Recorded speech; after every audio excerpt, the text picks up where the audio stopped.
오늘 예배 주신 하나님 말씀은 로마서 12장 16절입니다.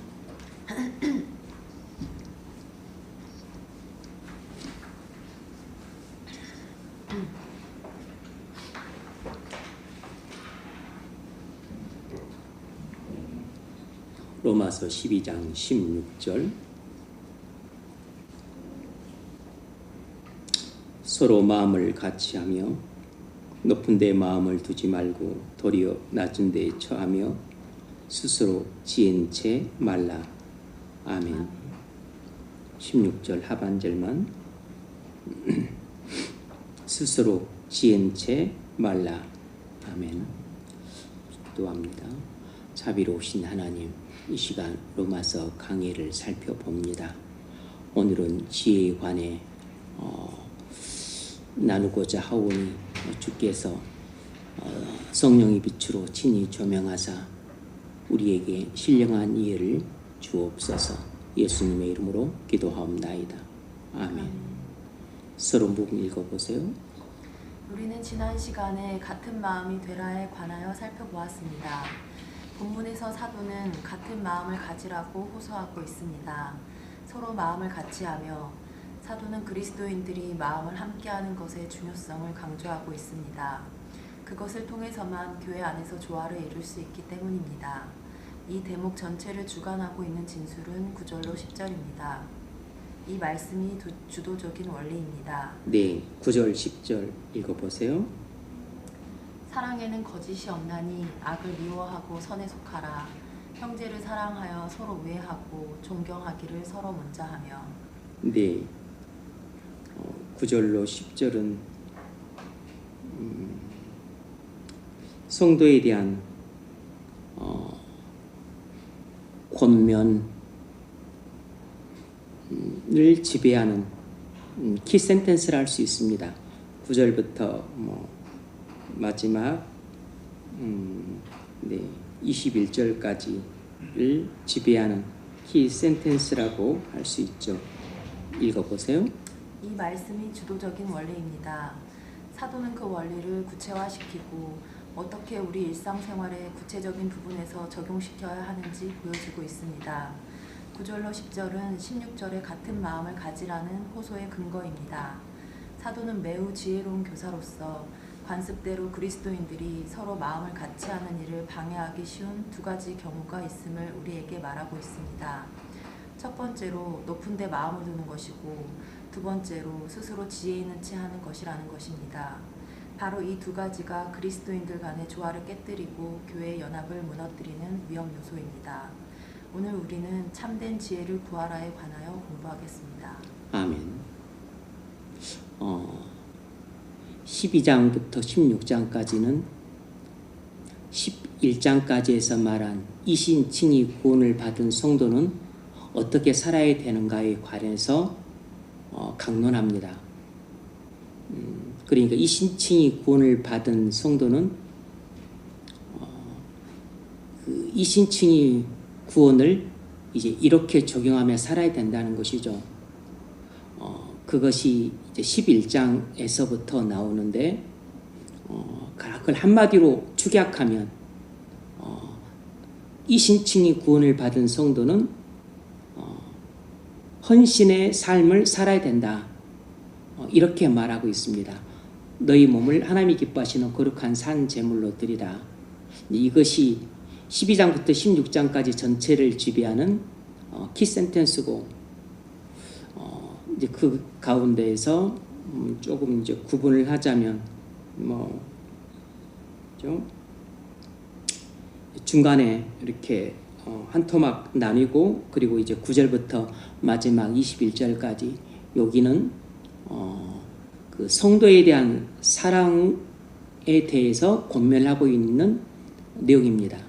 성도에 대한 사랑, 불신자도 일부 포함될 수 있겠지만, 그래서 지금은 성도는 다른 성도를 사랑하는 삶을 살아야 한다는 것입니다. 이제 그 일환 가운데 하나가 우리가 성도를 어떻게 사랑하는가, 그것은 서로 마음을 같이 하는 것이 성도에 대한 사랑의 구체적인 표현이라는 것입니다. 즐거워하는 자들과 함께 즐거워하고 우는 자들과 함께 울라. 이것은 성도를 사랑하라 라는 어떤 대원칙에 대한 한 가지 구체적인 적용이에요. 그리고 우리가 성도를 어떻게 사랑할 것인가? 그건 우리가 다른 성도를 사랑한다면, 또 다른 사람을 사랑한다면 즐거워하는 사람과 함께 즐거워하고 우는 사람과 함께 울면 되는 것입니다. 그건 사랑하는 마음이 있을 때 자동적으로 그렇게 되는 것이죠. 그것을 가로막는 것이 있는데 마음을 서로 같이 하는 것을 가로막는 것이 있는데 첫 번째가 높은 데 마음을 두는 것입니다. 그래서 높은 데 마음을 두지 말고 낮은 데 처하며 이렇게 경고했습니다. 두 번째는 스스로 지혜치 하는 것이에요. 그러니까 우리가 높은 데 마음을 두게 되면 그 즐거운 자들과 함께 즐거워하고 우는 자들과 함께 울 수가 없습니다. 그러니까 성도를 사랑할 수 없게 되죠. 그리고 스스로 지혜치 하게 되면 또 서로 마음을 같이 할 수가 없어요. 그러니까 성도를 사랑할 수 없게 됩니다. 그러니까 스스로 지혜치 하지 말라. 이 대목은 1차적으로는 우리가 다른 성도들과 마음을 같이 하기 위해서는 이 스스로 지혜치 하지 말아야 됩니다. 스스로 성도들과 마음을 같이 하기 위해서 필요한 조치고 더 나아가서 근본적으로는 성도를 사랑하기 위해서는 우리가 스스로 지혜치 하는 사람이 되면 다른 성도를 결코 사랑할 수 없게 됩니다. 뭐만 이해가 되시죠? 스스로 지혜치 하지 말라. 요 명령은 다른 성도들과 서로 마음을 같이 하기 위해서 필요한 조치입니다. 1차적으로. 그러나 궁극적이고 본질적으로는 다른 형제를 사랑하기 위해서는 스스로 지혜치 하지 말아야 됩니다. 그게 9절이죠. 사랑에는 거짓이 없나니 악을 미워하고 선에 속하라. 스스로 지혜치 하는 것은 악이에요. 악. 그리고 왜 우리가 성도를 사랑해야 되죠? 이제 이보다 더 근본적인 것은 성도를 더 사랑해야 되는 것은 우리가 이신칭의 구원을 받았기 때문입니다. 그리고 우리가 성도를 사랑하는 삶을 사는 것이 곧 헌신된 삶을 사는 것이에요. 그래서 성도를 사랑하는 삶은 그리스도인으로서 헌신된 삶을 사는 한 영역입니다.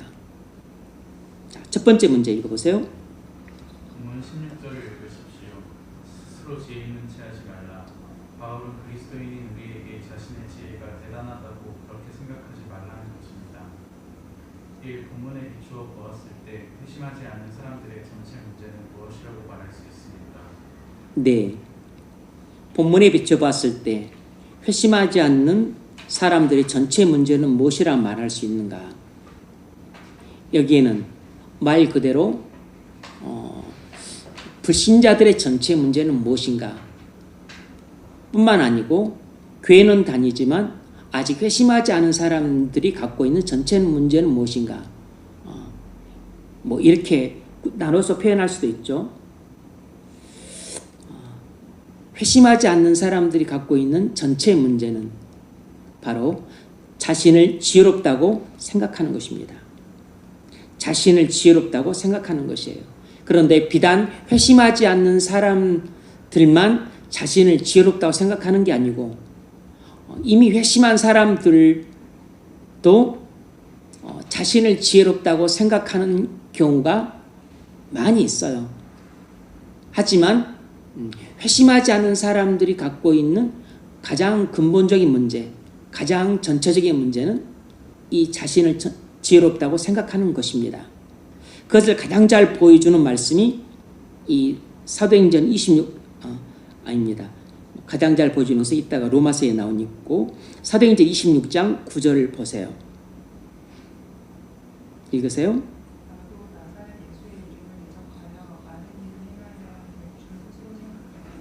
아멘. 이것은 사도 바울이 자신의 회심전 상태를 회고하며 말한 대목입니다. 바울은 자신이 회심 전에 어떤 생각을 하는 사람이었는가를 서술하고 있어요. 내가 회심하기 전에 어떤 사람이었냐면 나도 나사렛 예수를 라는 이름을 대적해서 많은 일을 행하여야 될 줄로 스스로 생각했다는 것입니다. 무슨 말이죠? 바울은 자신이 회심하기 전에 스스로 지혜 있는 채 하는 사람이었다는 것입니다. 스스로 지혜 있는 채 하는 사람이었다는 것이에요. 그래서 나도 다른 사람들처럼 스스로 지혜 있는 채 해서 예수를 이단이라 생각하고서 이단의 괴수인 나사렛 예수를 믿는 사람들을 때려잡기 위해서 내가 예루살렘에 있었을 때도 엄청 많이 내가 활약을 했고 그것도 부족해서 대제사장들에게 내가 허락을 얻어서 다메섹까지 쫓아가서 예수 믿는 사람들을 때려잡기 위해서 올라가던 중이었다. 그 이야기를 하고 있습니다. 나사렛 예수라는 이름을 대적하여 많은 일을 행하여야 될 줄로 스스로 생각하고 스스로 지혜 있는 채 했다는 겁니다. 이것이 회심 전 사울의 가장 근본적인 문제였어요. 그러니까 불신자를 비롯해서 아직 회심하지 않은 사람들이 갖고 있는 전체의 문제는 자신을 지혜롭다고 생각하는 것입니다.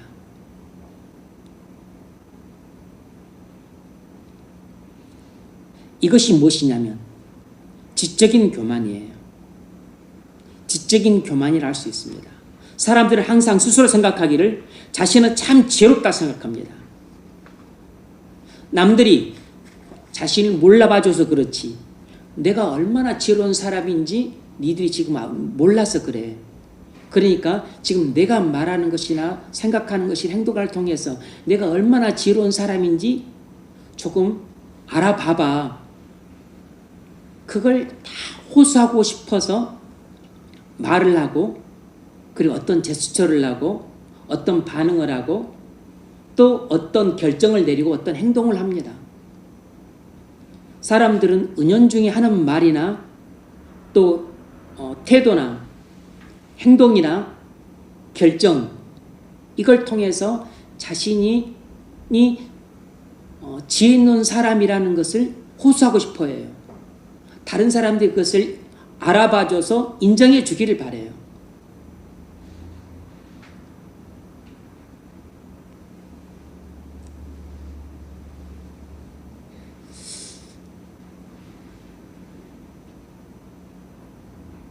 그래서 사람들을 대하다 보면 사람들이 왜 무슨 말을 해요?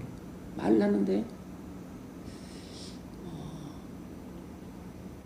어떤 경우는 말을 시작에서부터 끝까지 자신이 얼마나 똑똑한 사람인지 계속 드러내고 싶어 합니다. 자신이 얼마나 또 지혜로운 사람인지 그것을 다른 사람이 인정해 주기를 갈망하는 그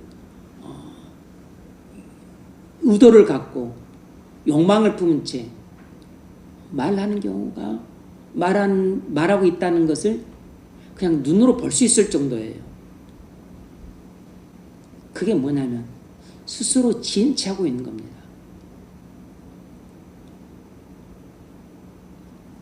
본인이 그것을 충분히 의식할 수 있을 겁니다.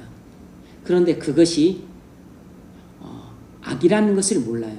그것이 죄라는 것도 모를 뿐만 아니라 그것이 사람이 할 수 있는 그 행동 가운데서 가장 어리석은 행동이라는 사실을 모르고 하고 있는 겁니다.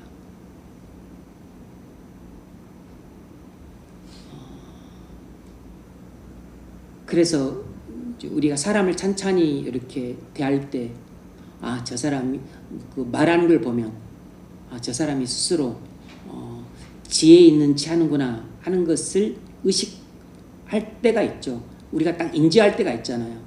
자기가 똑똑하다는 것을 자랑하고 싶어하고, 많이 알고 있다는 것을 자랑하고 싶어하고, 내가 이런 것도 알고 있다는 걸 자랑하고 싶어하고, 내가 이렇게 센스 있게 반응한다는 것을 보여주고 싶어하고, 그리고 내가 이렇게 똑똑하다는 것을 또 남들한테 조금 과시하고 싶어하고, 또 어떤 제스처나 리액션이나, 그러니까 그냥 그것이 그냥 우리의 인격과 인품에서 자연스럽게 배어나고 흘러나온다기보다는 그러면 그런 것들이 그냥 말이나 행동에서 또 태도에서 많이 나타납니다. 근데 그런 것이 표가 날 정도로, 스스로 지혜하는 것을 표가 날 정도로 하는 경우도 있고, 또는 그것이 아예 이제 그 인격이 돼가지고 범사의 생활 속에서 나타나는 경우가 많이 있죠. 특히 불신자들은 거의 대부분 그렇습니다. 그것이 가장 어리석음이 극치라는 걸 몰라요. 절대 모릅니다. 사회적인 지위가 높아도 모르고, 그리고 학식이 높아도 모릅니다. 심지어 나이가 많이 들어도 몰라요. 그래서 불신자한테는 지혜를 기대하면 안 됩니다. 그런데 놀라운 아이러니한 것은 불신자들은 끊임없이 자기를 지혜롭다 생각을 해요.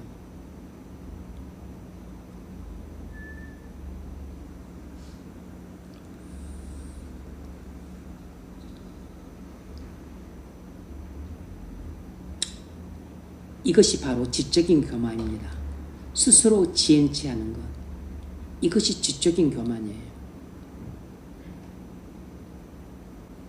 그래서 사람들은 자기의 지혜를 뽐냅니다. 잘하고 싶어 해요. 사람들의 인정을 갈구합니다.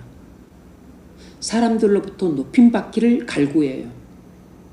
사람들로부터 칭찬과 그 격려를 갈구합니다. 그 인정받고자 하는 욕망이 강하기 때문에 그것을 인정받고 싶어서 끊임없이 자신이 지은 채 하는 것이에요. 그게 바로 3대 욕망 중에 하나인 이생의 자랑입니다. 이생의 자랑. 그러니까 이 이생의 자랑에 노예가 된 사람들은 끊임없이 지은 채 합니다. 그런데 그것이 자기 자신을 끊임없이 나는 어리석은 사람이요 라고 광고하고 다닌다는 사실을 모르고서 하고 있으니까 얼마나 어리석은 사람이겠어요.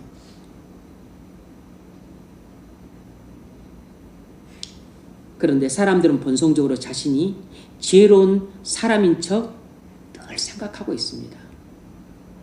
사람은 이게 신자든 불신자든, 학식이 높든 학식이 낮든, 부자든 가난하든, 지위가 높든 낮든 상관없이 사람들은 전부 자기를 지혜로운 사람이라고 생각합니다.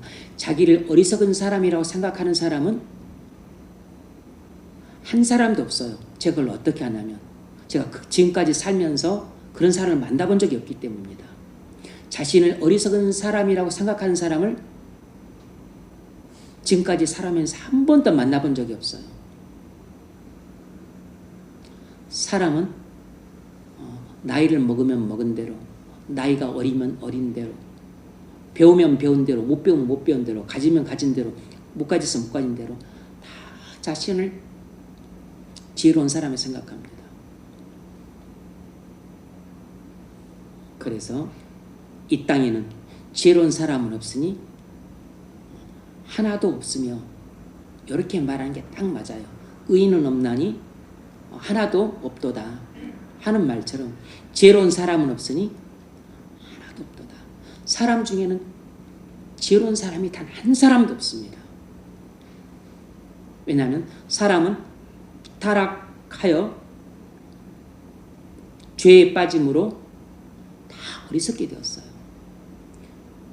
죄가 사람을 근본적으로 어리석게 만듭니다. 그래서 타락한 인간은 모두 어리석은 사람이 되었어요.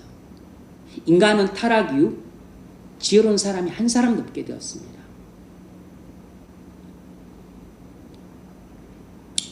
자, 두 번째 문제 읽어보십시오. 무술 죄 가운데 가장 큰 죄는 지적인 교만의 죄입니다. 이생의 사람보다 지적인 교만이 더 큰 죄입니다. 세상 정신, 즉 세상적으로 생각하는 것은 무서운 죄입니다.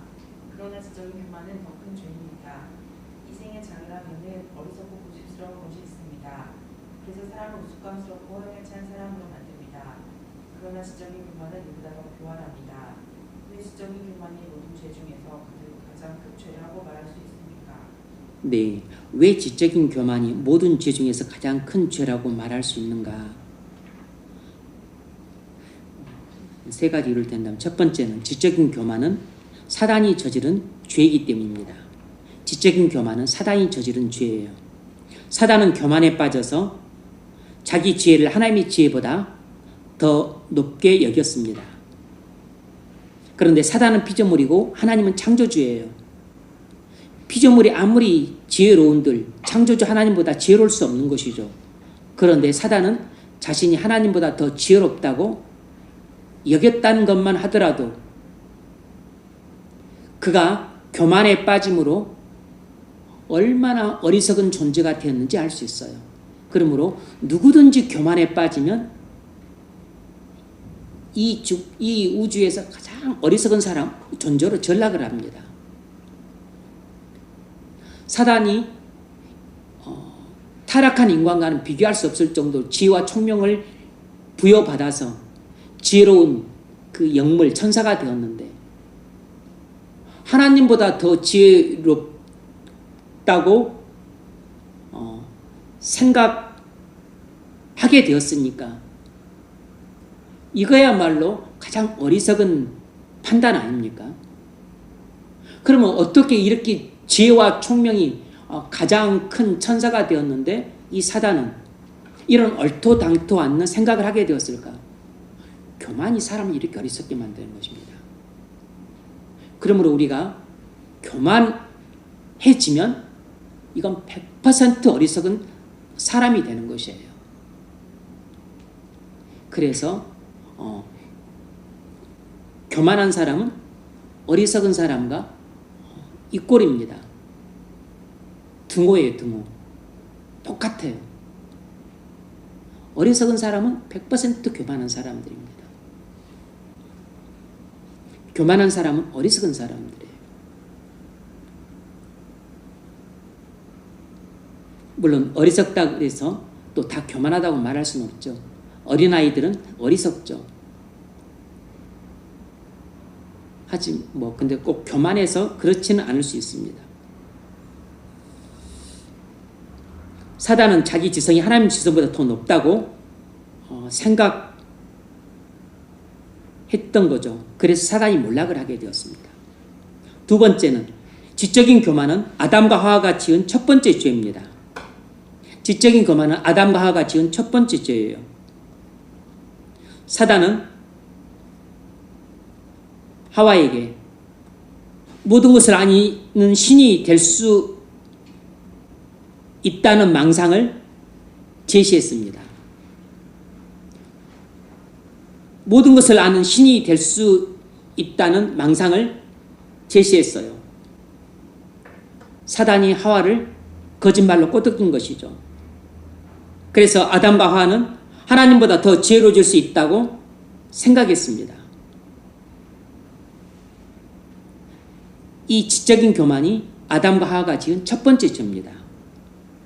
내가 하나님보다 더 지혜로울 수 있는 존재가 될 수 있구나.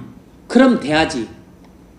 이렇게 사단의 꼬임을 넘어간 것입니다.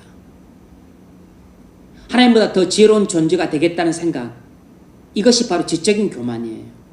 그래서 이 지적인 교만이 사단이 지은 첫 번째 범죄이자 아담과 하와가 지은 첫 번째 범죄예요. 지적인 교만, 다시 말하면 교만입니다. 교만이 사단이 지은 첫 번째 범죄고 아담이 지은 첫 번째 범죄예요. 그 후로 이 지적인 교만의 죄는 모든 인간 중에게 가장 큰 죄가 되었습니다. 세 번째로 지적인 교만은 모든 죄 가운데 가장 심각한 죄입니다. 지적인 교만은 모든 죄 가운데 가장 심각한 죄예요. 지적인 교만은 하나님이 인간에게 주신 가장 큰 은사를 남용한 죄입니다. 하나님이 인간에게 주신 가장 큰 은사가 뭡니까? 지성, 이성, 이해력 이런 것들이죠. 이성이라고 할 수 있습니다. 아니면 지성. 이 지성이 하나님께서 인간에게 주신 가장 큰 은사라고 할 수 있는데 이 지성을 남용한 거죠. 이 지성을 통해서 지식을 얻고 또 지혜를 얻는데, 그런데 이 지성을 갖고 내가 하나님보다 더 지혜롭다고 생각하는 지적인 교만에 빠진 것이에요. 그리고 내가 모든 것을 알므로 굳이 하나님 말씀 따를 필요가 없어. 하나님 말씀대로 하는 것보다 내 생각대로 하는 게 내게 더 나은 결정이야. 나를 더 유익하게, 나를 더 행복하게 할 거라고. 이것이 전부 지적인 교만에서 나오는 불순종입니다. 그래서 지금도 사람들은 하나님 말씀대로 하면 내가 손해봐. 내 생각대로 해야 내게 유익이 돼. 하나님 말씀대로 하면 그 고통스러워. 내 생각대로 해야 그것이 내게 즐겁고 재미있지. 하나님 말씀대로 했다가는 내가 완전히 불행해져. 내 생각대로 해야 행복할 것 같아. 이게 전부 지적인 교만에서 나온 불순종입니다. 그래서 지적인 교만은 우리 인간에게 가장 심각한 죄예요. 왜냐하면 모든 불순종을 가져오기 때문입니다. 주의를 성수해야 돼. 주의 성수하면 내가 너무 힘들어, 고달퍼. 내가 하고 싶은 거 못하니까 불행해. 그래서 나를 기쁘게 하고 즐겁게 하고 행복하기 위해서 내가 주일도 그냥 내가 하고 싶은 것은 해야 돼. 주의를 깨트리는 거죠. 불순종하는 겁니다. 그건 단순히 주일 성수를 어긴 문제가 아니고, 이것은 이 주일 성수를 깨뜨린 불순종은 어디서 왔냐면 교만에서 온 것이에요.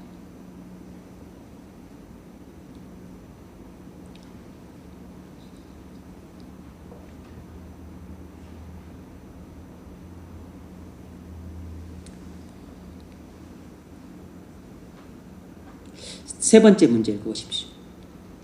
지적인 교만은 지식과 지혜로 나타납니다. 지식과 지혜는 매우 긴밀하게 연결되어 있지만 같은 것이 아닙니다. 그렇다면 지식과 지혜는 어떻게 구분할 수 있습니까? 네, 지식과 지혜의 차이가 무엇입니까? 지식은 정보입니다. 지식은 어떤 것에 대해 아는 것입니다. 지식은 정보예요. 어떤 것에 대해서 아는 것입니다. 반면에 지혜는 지식 활용 능력입니다. 지식 활용 능력이라고. 이것이 지혜예요. 지식을 어떤 문제나 상황에 적용시켜 그 문제를 해결하는 능력입니다. 그 상황을 타개하는 능력이에요.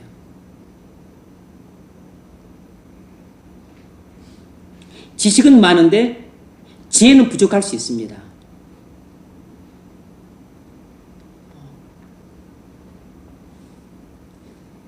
우리 대부분의 사람들이 다 그래요. 우리는 많이 배웠기 때문에 지식은 많은데 지혜가 부족합니다. 근데 누가 특히 그러겠습니까?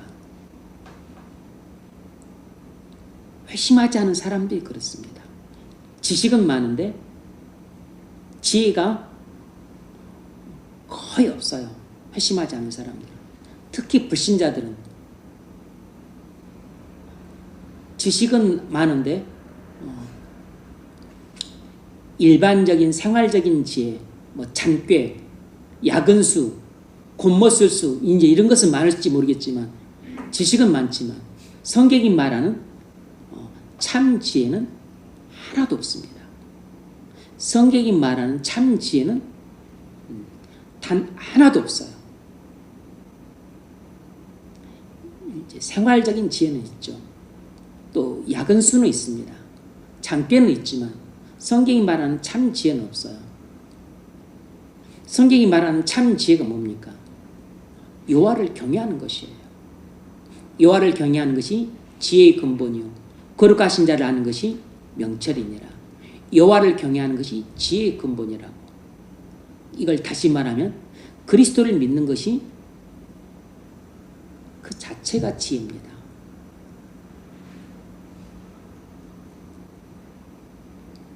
여호와를 경외한다는 말은 여호와를 경외해서 순종한다는 말이 포함되어 있는 것입니다. 여호와를 경외하여 그 말씀을 순종하는 것이 지혜라고. 그것이 성경이 말하는 지혜입니다. 하나님을 경외하는 것이 지혜, 그리스도를 믿는 것이 지혜예요. 이것이 성경이 말하는 지혜입니다. 다시 말하면 그래서 하나님 말씀을 순종하는 것이 지혜라고. 이것이 성경이 말하는 지혜의 정의입니다.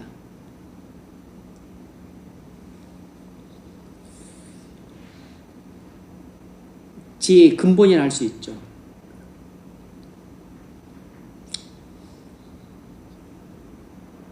오늘날 세상의 문제가 무엇이겠습니까?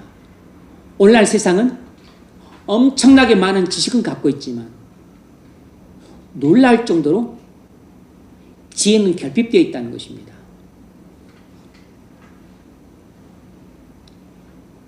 그건 사람들을 만나보면 우리가 아주 피부로 실감을 합니다. 불신자들을 만나든 아니면 또 신자들을 만나든 지혜로운 사람, 어리석은 사람 이게 다 표가 납니다. 이건 우리 본성이기 때문에 감출 수가 없어요. 우리 인격이기 때문에 감출 수가 없습니다. 왜냐하면 범사에 나타나니까. 범사의 지혜와 어리석음이 나타나기 때문에 감출 수가 없어요. 생각하는 것, 말하는 것, 태도, 리액션, 제스처, 그리고 어떤 결정, 선택, 판단, 그리고 또 감정,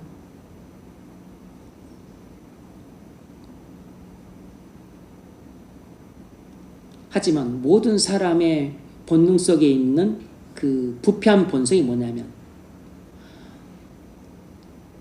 남들한테 자신이 지혜로운 사람이라고 인정받고 싶어. 엄청 인정받고 싶어 합니다. 이건 불신자뿐만 아니고 신자도 그래요. 왜냐하면 이생의 자랑이라고 하는 타락한 본성이 있기 때문에. 그래서 다 스스로 지혜치 하는 겁니다.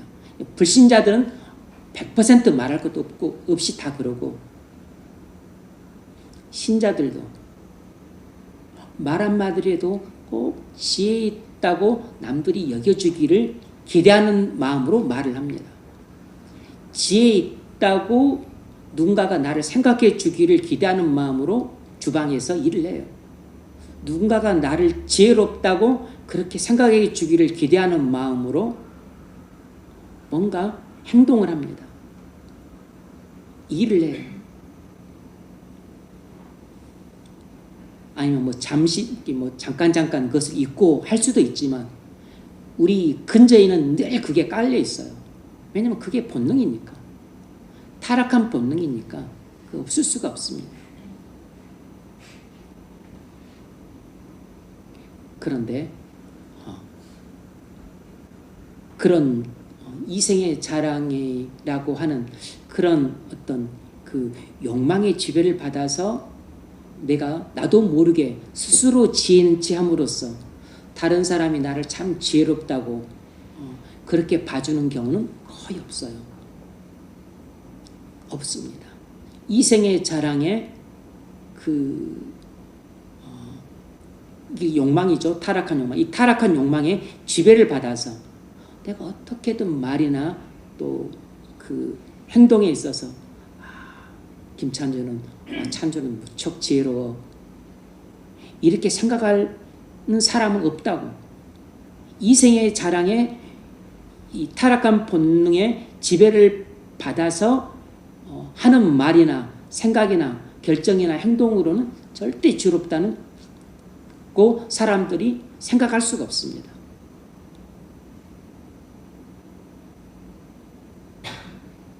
어떨 때 사람들이 그냥 지혜롭다고 생각을 하게 되냐면 여호와를 경외하는 마음에서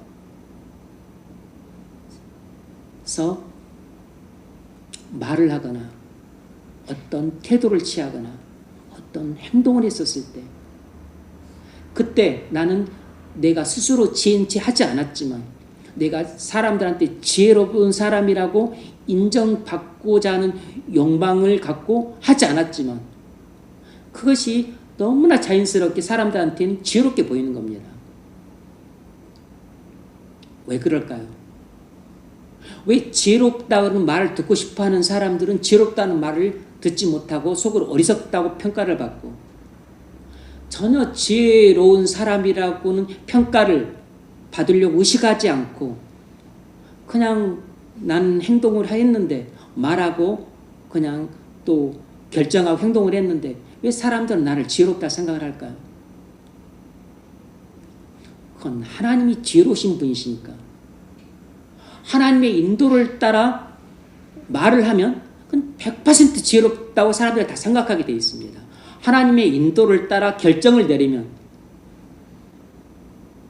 물론 때때로 사람들은 네 멍청이냐 이렇게 이해를 못해서 그렇게 말할 때도 있지만 나중에는 다 지혜로운 사람이라고 입이 침마로 칭찬하게 됐어요.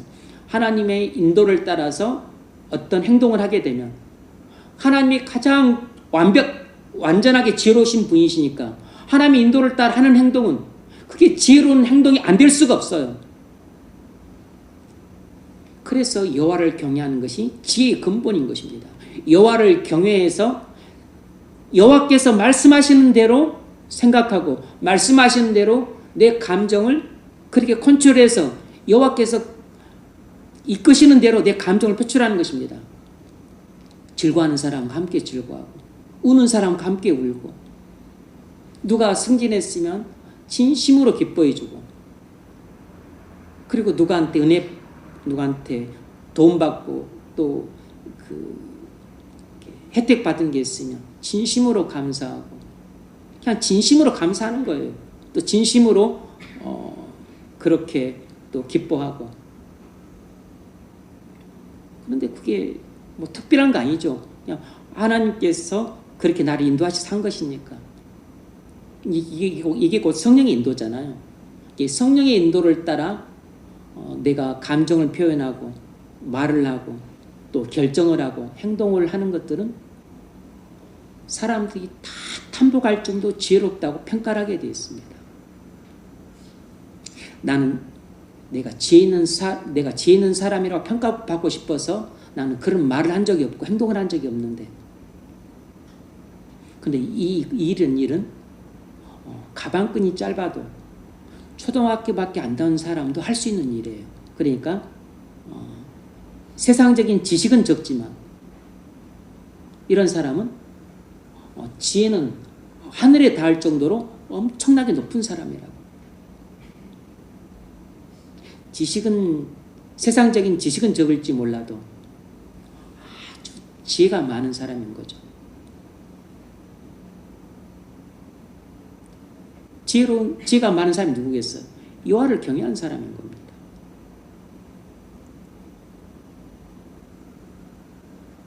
제가 이번에 지방에 내려갔다 와서도 사람들 접하면서 느꼈던 게 이 지혜와 지식 이걸 가장 크게 뼈저리게 느꼈습니다.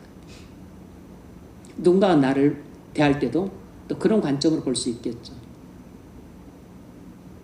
우리는 우리 자신도 모르게 은연중에 사람이 지혜로운가 어리석은가 늘 우리는 그걸 의식을 합니다.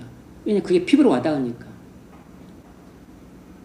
뭐 리액션 하나, 제스처 하나, 뭐 하나.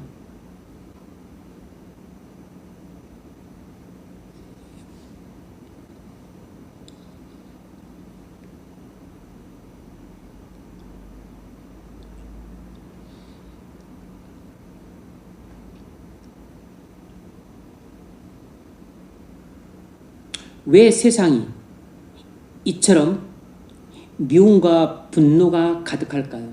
왜 이처럼 세상은 싸움과 다툼이 가득할까요? 왜 이 세상은 이렇게 분리가 되어 있고 분열되어 있을까요?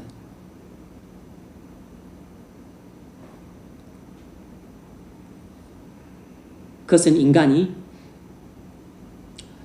거대한 지식은 갖고 있지만 지혜가 결핍되어 있기 때문입니다. 이 거대한 지식을 어떻게 활용해야 될지 모르고 있기 때문이에요.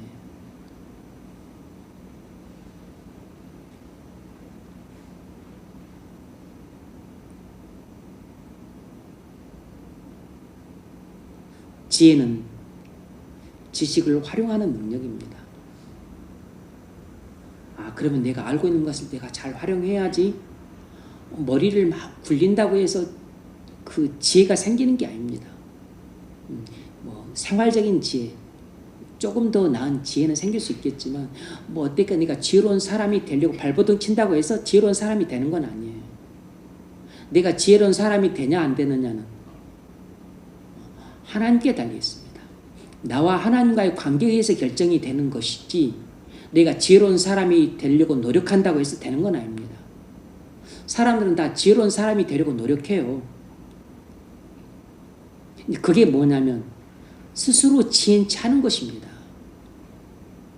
그런데 스스로 지혜치 하는 것이 이 세상에서 가장 어리석은 사람이라니까요.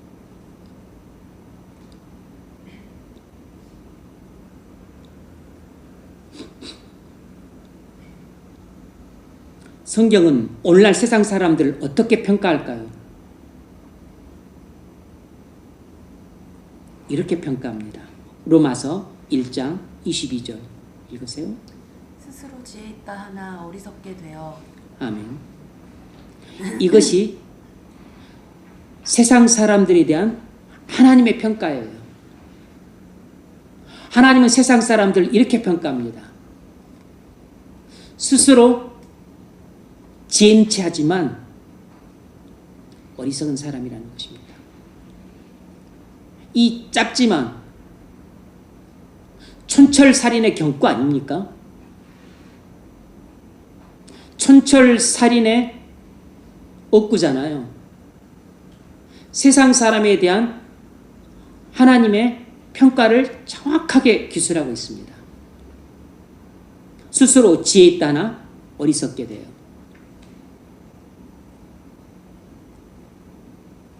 그래서 바다에 배가 출호하기 전에 용왕신이 있을 것이니까 고사를 지내면 안전하지 않겠나.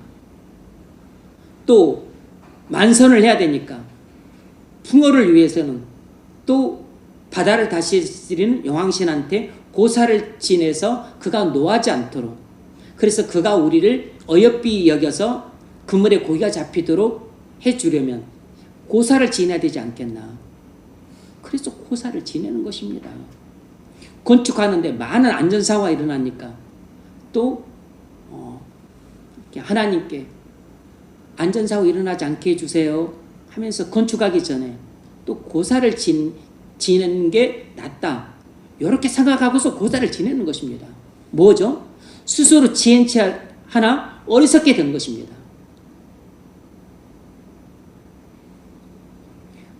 내가 이렇게 수를 쓰면 이 남자가 나한테 넘어올 것이다.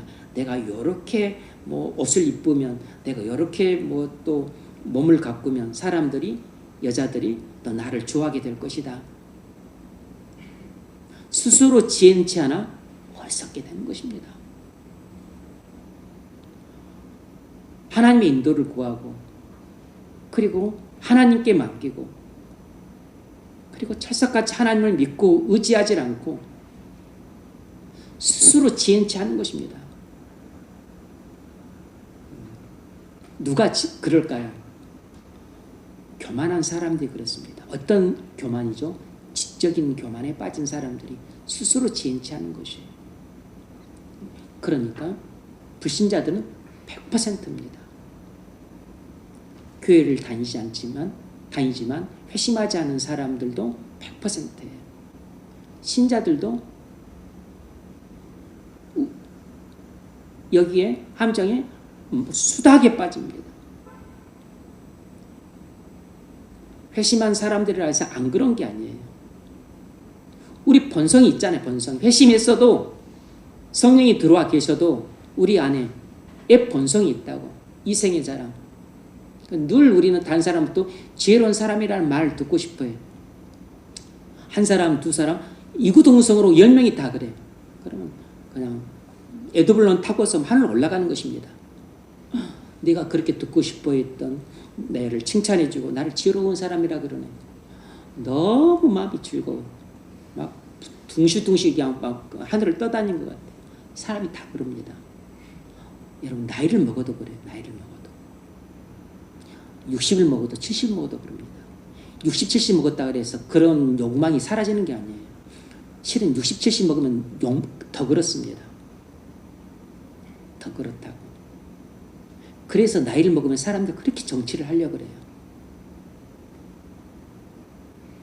왜냐하면 자기 그 지혜를 뽐내고 싶기 때문에, 자기 경륜과 학식을 자랑하고 싶기 때문에.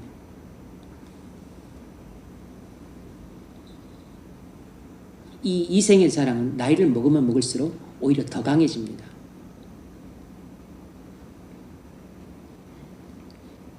그래서 자신이 지혜로운 사람이라고 생각하는 사람은 지구상에서 가장 어리석은 사람이에요. 그래서 제가 살면서 지금까지 자신을 어리석다고 생각하는 사람을 한 사람도 만나보지 못했습니다.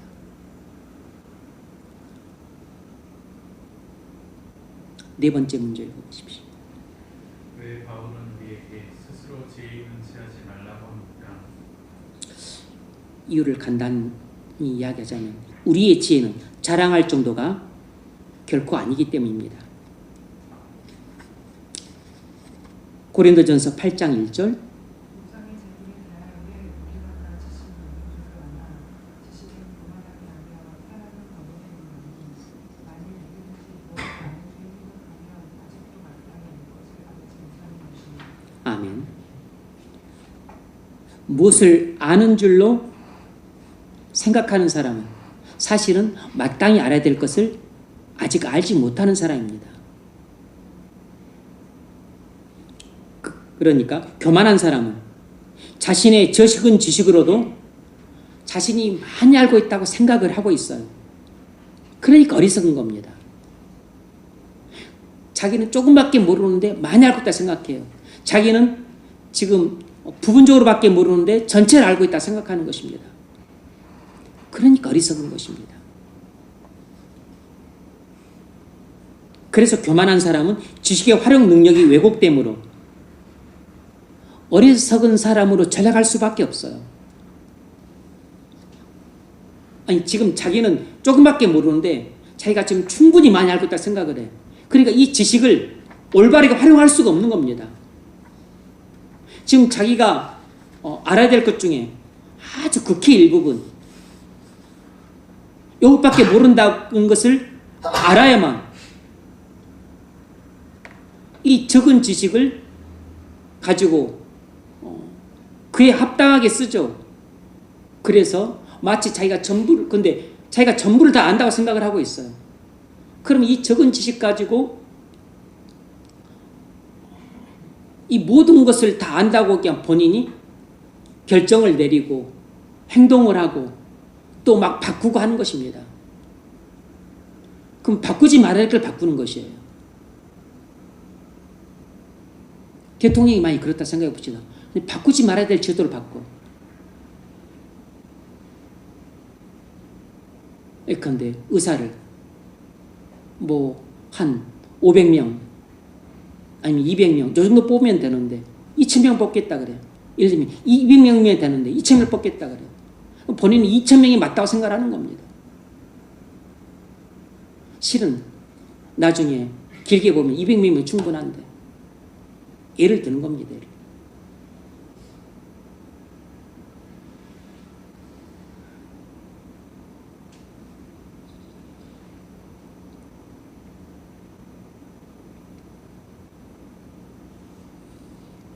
고린도전서 13장 12절. 우리가 지금은 거울로 보는 것 같이 희미하나 그때에는 얼굴과 얼굴을 대하여 볼 것이요 지금은 내가 부분적으로 아나 그때에는 주께서 나를 아신 것 같이 내가 온전히 알리라. 아멘. 지금 우리의 지식이 부분적인 것처럼 지금 우리가 갖고 있는 지혜도 부분적이 될 수밖에 없다는 사실을 알아야 합니다. 그래서 지금 우리 지혜를 자랑한 것은 바보 같은 짓이에요.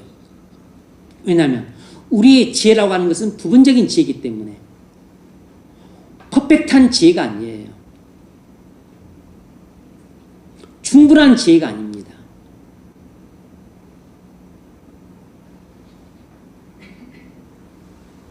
그래서 내가 가진 지식은 이것밖에 안 되고 내가 가진 지혜도 이것밖에 안 되니까 어떻게 해야 될까요, 그러면? 내가 가진 지식도 저것뿐만 아니라 또 지혜도 너무 적어. 어떻게 해야 되냐고. 어떻게 해야 그래도 이 적은 지식과 지혜를 갖고 내가 온전한 그 지혜를 발휘할 수 있겠어요? 어떻게 온전한 삶을 살 수 있겠냐고. 나는 턱없이 지식이 부족하고 지혜가 부족하지만 성령의 인도를 따르면 퍼펙트한 지혜로운 삶이 가능합니다. 완전한 지혜로운 삶이 가능하다고. 이론적으로 그렇다는 거죠. 인간이 어떻게 완전한 지혜로운 삶을 살겠어요? 왜냐하면 성령의 인도에 순종하기만 하면 되니까. 성령의 인도는 퍼펙트한 지혜예요. 나는 즐거워하고 싶지 않지만 누군가가 즐거워할 때 그 일을 즐거워하도록 성령이 인도하실 때 내 감정도 순종을 해서 나도 그냥 그리 진심으로 즐거워해. 누가 올 때 진심으로 울어.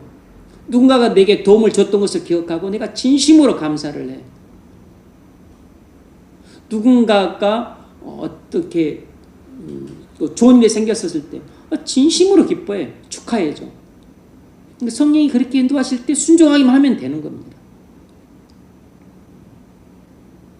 뭘 어떻게 결정을 내리지 못할 때 뭐가 A가 더 낫나 B가 더 낫나 이거 나은 문제 옳고 그른 문제가 아니고 내가 결정을 못 내릴 때 그런 경우가 흔하잖아요.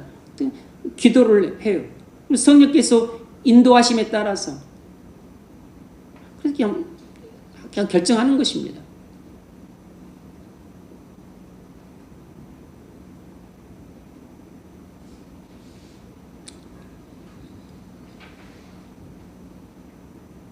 우리의 지식은 너무 적습니다.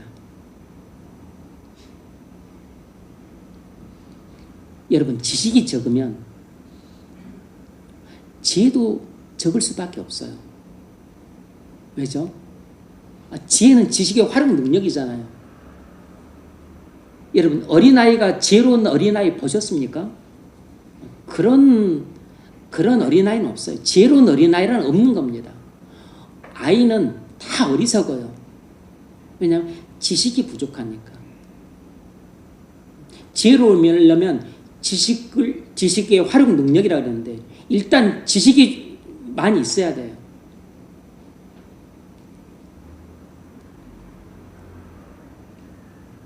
그래야 지식을 가지고 활용을 해서 문제를 해결하죠.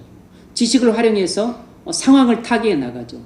지식을 활용을 해서 고칠 건 고치고 놔둘 건 놔두고 또 취사 선택을 잘 하죠. 그리고 쫓아낼 직은 쫓아내고 새로 뽑을 직은 새로 뽑죠.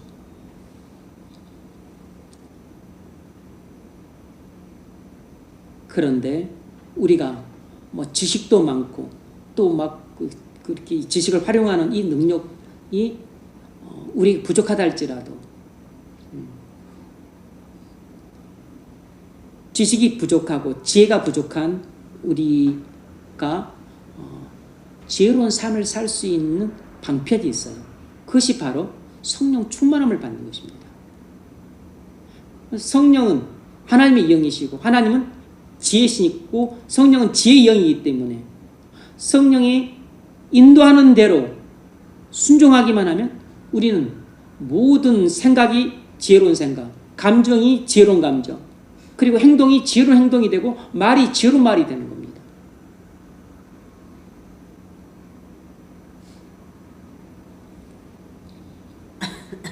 그런데 우리가 구원받은 신자에도 성령이 기갈되면 어리석은 사람으로 전락될 수밖에 없어요. 왜냐하면 성령의 인도를 받지를 못하니까. 그러니까 성령의 인도하고는 전혀 관계가 없는 불신자들은 성경이 말하는 지혜하고는 담을 쌓고 있는 것입니다. 하나도 지혜로운 게 없는 겁니다. 그런데 그들은 자신을 그렇게 지혜롭다 생각을 하고 있어요.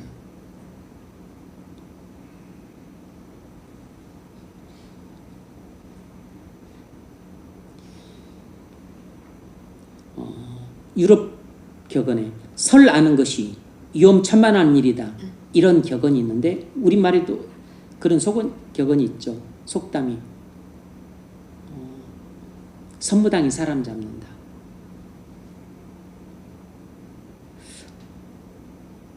차라리 난 아무것도 몰라, 엄마 어떻게 해야 돼요?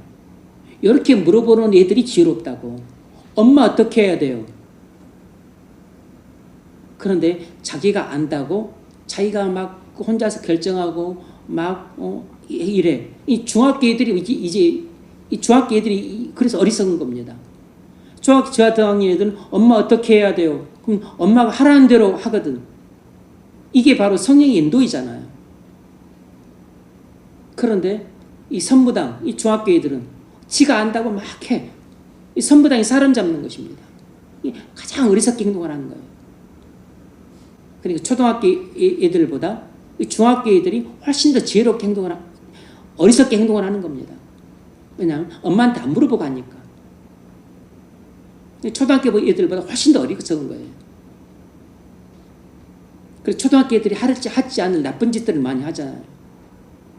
나쁜 짓을 많이 한다고 중학교 애들이. 그럼 본인들이 똑똑하다 생각을 하고 있기 때문에 그래요. 사람들은 알면 알수록 자기가 모르는 게 너무 많다고 생각을 합니다. 익은 벼는 고개를 숙인다는 것과 같은 것이에요. 학문이 깊으면 깊을수록 그런 대단한 경지에 있는 학자들은 오히려 겸손합니다. 왜냐하면 연구하면 연구할수록 내가 아는 게 티끌밖에 안 된다는 것을 본인 스스로가 깨닫기 때문이에요.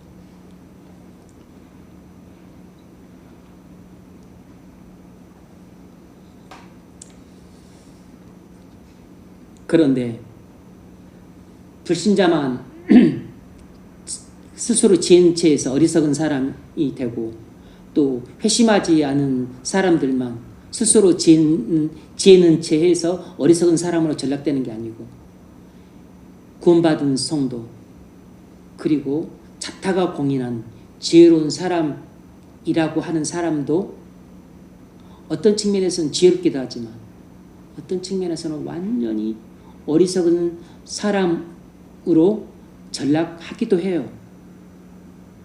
그래서 사람이 지혜로운 사람으로 변화가 되고 살아간다는 것은 어려운 일입니다. 솔로몬은 하나님께로 더 지혜의 은사를 받아서 지구상에 존재했던 모든 사람들 가운데서 가장 지혜로운 사람이었습니다. 그래서 솔로몬의 이 사역은 두 여인과 두 아기 재판을 통해서 솔로몬이 얼마나 지혜로운 사람인가를 만방에 선포를 하고 시작을 했어요. 그런데 나중에 솔로몬의 그 생애와 사역이 끝났었을 때는 솔로몬보다 더 어리석은 사람이 없다고 할 정도로 이스라엘에 가장 큰 재앙을 가져왔습니다. 남과 북의 분열이라고 하는. 왜 그랬죠? 솔로몬이 스스로 지은 채에서 지적인 교만에 빠져서 하나님 말씀을 순종하지 않고 결혼 동맹을 맺었잖아요. 이방 나라와 결혼 동맹을 맺고 이방 여인들과 무수하게 결혼을 했잖아요.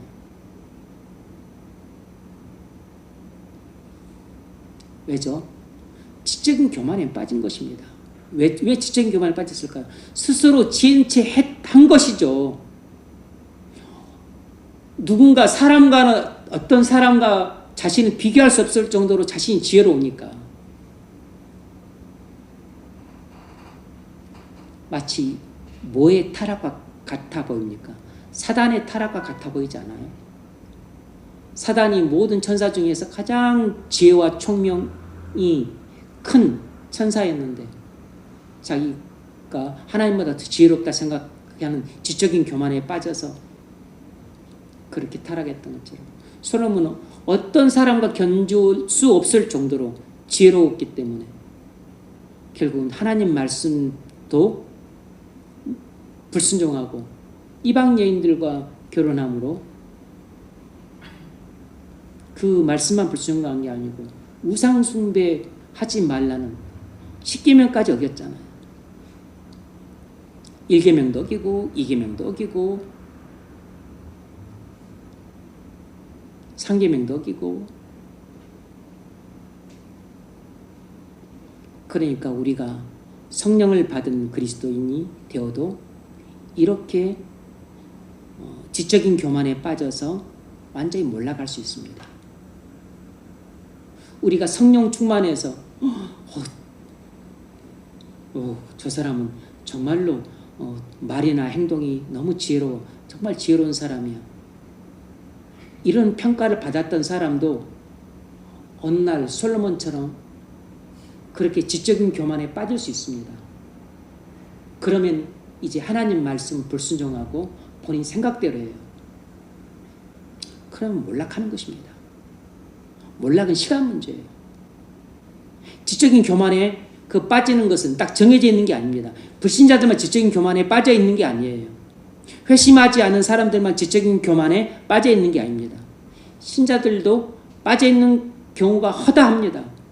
많은 신자들도 거기 빠져 있고, 그리고 지금은 안 빠져 있다 할지라도 나중에 빠지게 되는 경우가 허다해요.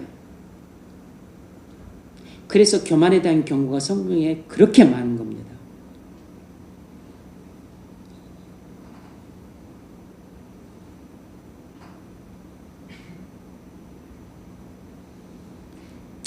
두 번째,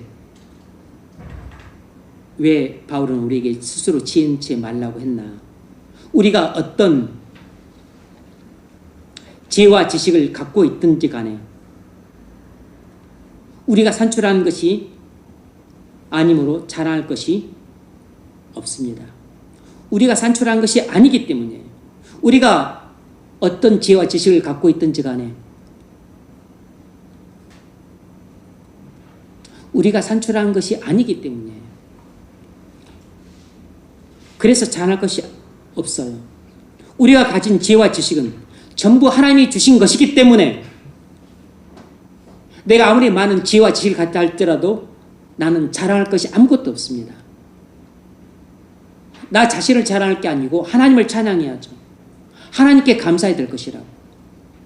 그런데 불신자들은 말할 것도 없거니와 신자들도 자기를 자랑합니다. 그게 교만이라고. 그게 지적인 교만에 빠졌기 때문입니다.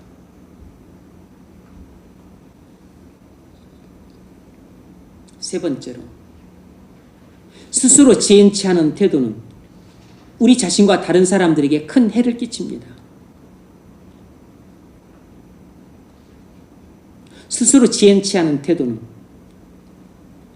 우리 자신과 다른 사람들에게 큰 해를 끼쳐요. 고린도전서 13장 4절, 사랑은 자랑하지 아니하며 교만하지 아니하며 무례히 행하지 아니하며 자기의 유익을 구하지 아니하며 성내지 아니하며 악한 것을 생각하지 아니하며 불의를 기뻐하지 아니하며 진리와 함께 기뻐하고. 아멘. 여러분, 어떤 사람이 가장 지혜로운 사람일까요? 하나님 말씀에 완벽하게 순종하는 사람이 가장 지혜로운 사람입니다. 왜냐하면 하나님이 지혜 그 자체이시기 때문에, 그리스도가 지혜 그 자체시라고. 그래서 잠언에 나오는 지혜는 그리스도를 비유합니다. 잠언에 나오는 지혜는 그리스도를 비유한다. 그러므로 하나님이 지혜 그 자체이기 때문에 하나님 말씀은 완벽한 지혜예요. 그러니까 우리가 그리스도인이 되지 않으면 지혜로운 사람이 될 수 없고, 하나님 말씀에 순종하지 않으면 우리는 절대로 지혜로운 그 행동을 할 수가 없습니다.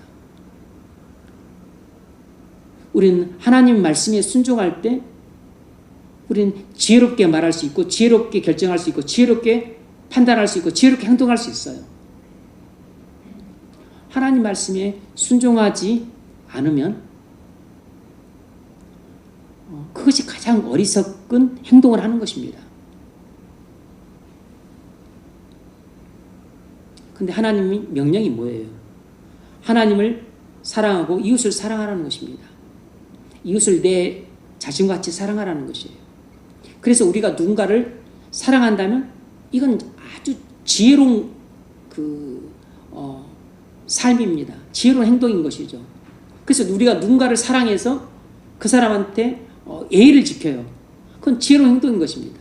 우리가 누군가를 사랑해서 그 사람을 시기하지 않습니다. 그건 지혜로운 행동인 것이죠. 질투하지 않아요. 지혜로운 행동인 것입니다. 화가 나지만 분을 내지 않습니다. 지혜로운 행동이죠.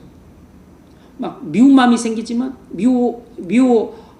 미워하려고 하지 않습니다. 미움을 없애려고 하죠. 오히려 사랑합니다. 그 지혜로운 행동인 것입니다. 화가 나지만 온유하게 대해요. 지혜로운 행동이죠. 막 고난이 옵니다. 오래 참아요. 지혜로운 행동이라고. 사람이 같이 대화하는 게 무척 힘들어. 또 같이 일을 하는 게 힘들어. 또 참습니다. 견딥니다. 오래 참아요. 지혜로운 행동이에요. 참지 못하고 막 자리를 박차고 일어나고 관계 끊어버리고, 그리고 그 사람 안 만나고 교제 끊어버리고 등 돌리고 무시해버리고, 이건 사랑하는 것이 아니고 미워하는 것입니다. 그러니까 어리석은 행동이에요. 성경이 하지 말라는 사고 있는 거지, 그건 어리석은 것이죠. 그래서 우리가 지체를 사랑하는 마음으로 즐거워하는 사람과 함께 즐거워하는 것, 그게 지혜로울 수밖에 없는 것입니다. 그런데 학사, 석사, 박사를 받아도 그렇게 행동을 못해요. 그런데 초등학교만 나와도 그렇게 행동을 합니다. 그러니까 지식은 적지만 아주 지혜로운 사람인 것이에요.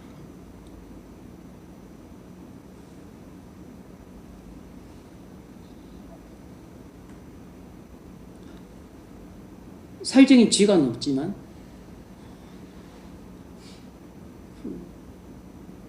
이기적입니다. 자신의 이익을 추구해요. 그럼 반드시 어리석을 수밖에 없습니다. 그런 사람을 좋아하지 않죠. 이기적인 사람을 누가 좋아합니까? 자기를 기쁘게 하지 않고 다른 사람을 기쁘게 하고, 자기 유익을 취하지 않고 다른 사람의 유익을 구하는 사람, 이 사람을 다 사람들은 좋아해요. 그러니까 이타적인 사람을 좋아한다고. 희생적인 사람을 좋아하는 것입니다.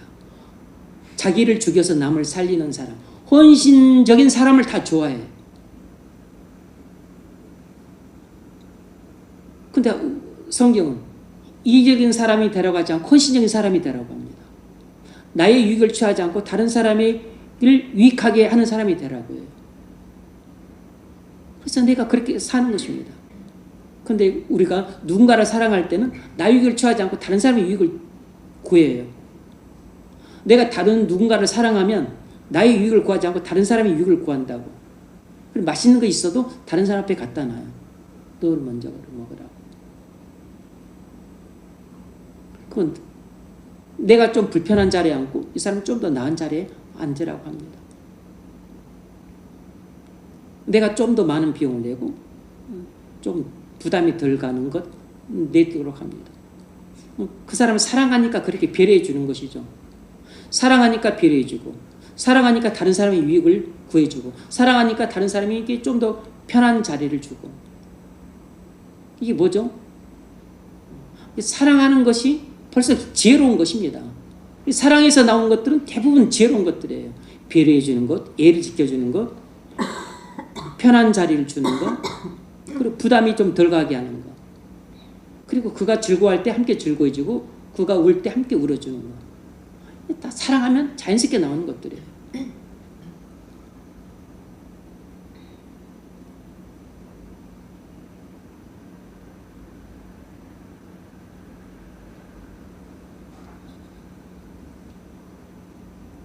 그런데 사랑하지 않으면 나오기가 힘들죠.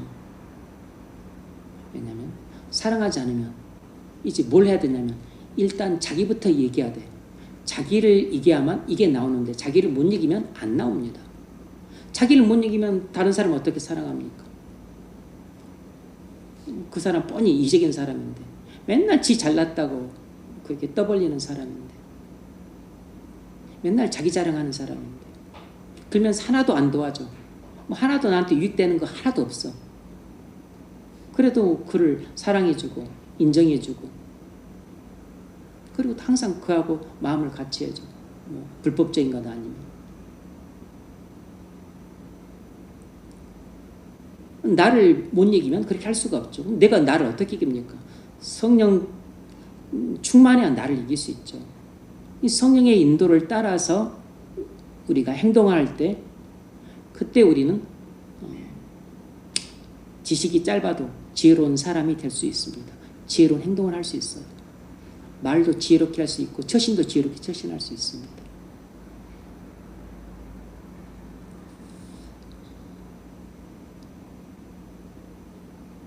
근데 아무리 목사여도 아무리 뭐 신앙을 배워도 아무리 성경을 잘 알고 있어도 성령 충만하지 않으면 절대 지혜로울 수 없어요.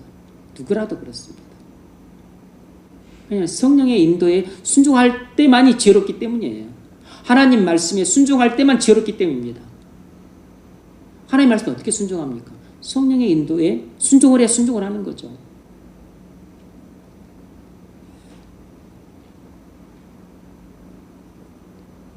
그래서 우리가 돼야 될 사람은 늘 성령 충만한 사람입니다.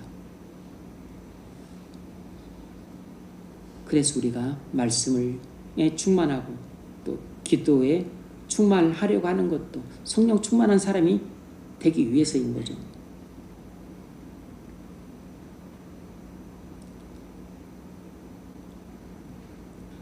내가 스스로 지혜치 않은 사람은 자신에게도 해를 끼치지만 다른 사람한테 해를 끼칩니다. 함께 하기가 너무 힘든 사람이에요. 악하게 행동하기 때문에 다른 사람들에게 고통을 줍니다. 이기적인 사람은 다른 사람한테 늘 고통과 불편을 줄 수밖에 없어요. 사람들이 함께하는 게 힘드니까 떠나는 거죠. 함께하고 싶어 하지 않는 것입니다.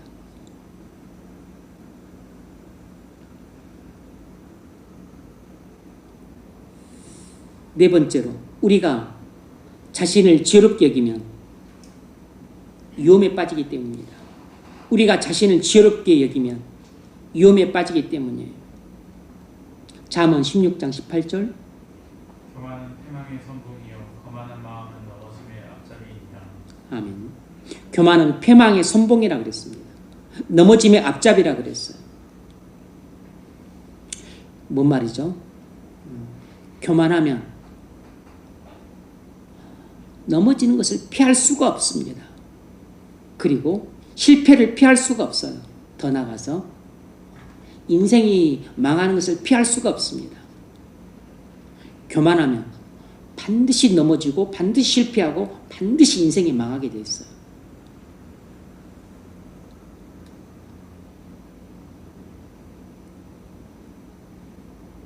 우리가 자신을 지혜롭게 여기게 되면 그때는 내가 지적인 교만에 빠졌다는 걸 모릅니다. 인지를 못해요.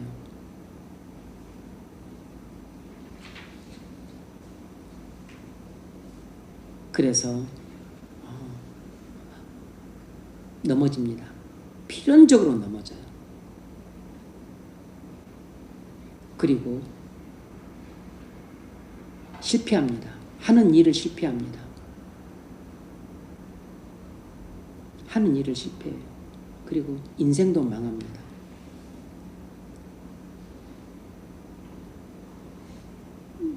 정반대는 겸손이죠.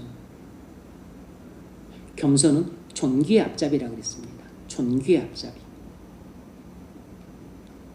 겸손이 뭡니까?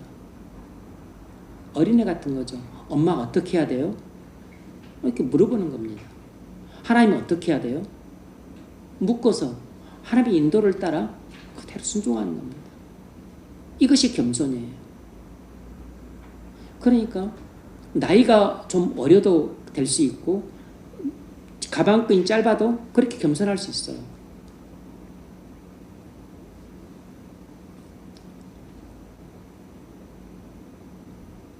이렇게 겸손한 사람이 지혜로운 사람입니다. 교만한 사람은 반드시 어리석은 사람이고 겸손한 사람은 반드시 지혜로운 사람이에요. 왜냐하면 아이가 엄마한테 물어서 하듯이 맨날 하나님께 물어서 어떤 일을 하기 때문입니다. 하나님이 하라고 하면 하고 하지 말라면 안 하는 거예요.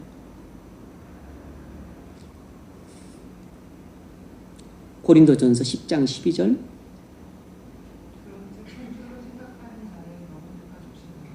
아멘. 그런즉 선지로 생각하는 자는 넘어질까 조심하라. 이 말이 얼마나 실질적인 경고인지 모릅니다. 우리는 특히 청년 시절에 자신이 섰다고 생각하기가 쉬워요. 왜냐하면 청년 시절은 아주 자신감이 넘치기 때문입니다. 청년 시절은 일단 시야가 좁기 때문에 조금만라도 엄청 많이 한다고 착각을 하기 쉬워요. 그래서 청년 시절은 대부분 다 교만합니다. 청년 시절에 겸손한 사람은 없다고 봐야 돼요. 없습니다.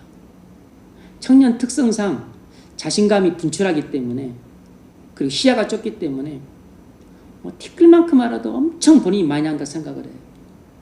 그래서 스스로 지혜치 하는 것입니다. 그래서 선줄로 생각을 해요. 그러다가 다 꼬꾸라집니다. 제 자신이 청년 시절에 그런 시기를 겪었어요. 근데 그게 오래 갑니다.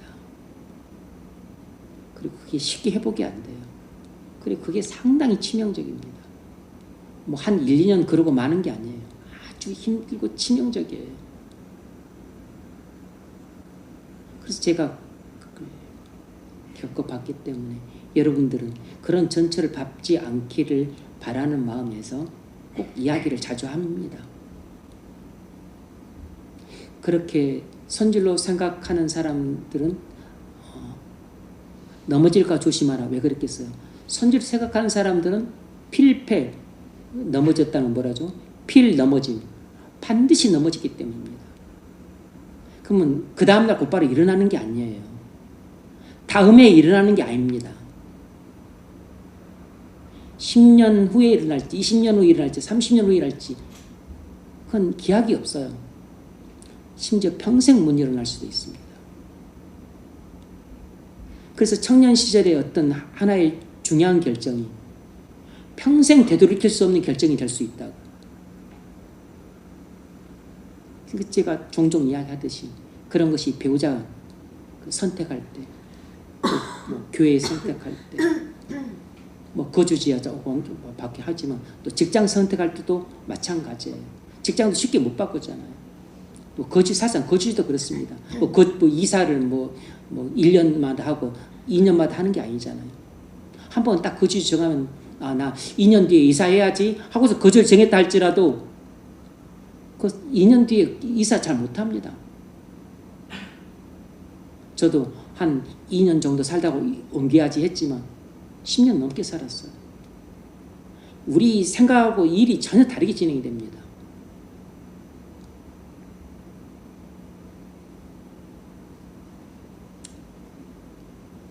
갈라디아서 6장 3절. 형제들아, 사람이 많은 요즘 범죄하는 일이 드러나거든 신령한 너희는 온유한 심령으로 그러한 자를 가졌고 너 자신을 살펴보아 너도 시험을 받을까 두려워라. 그래서 이런 말씀들이 하나하나가 우리 뼈에 사무치는 말씀들이에요. 그러니까 이런 그 경험들을 해본 사람이라면 이런 말씀이 뼈에 사무치는 말씀입니다.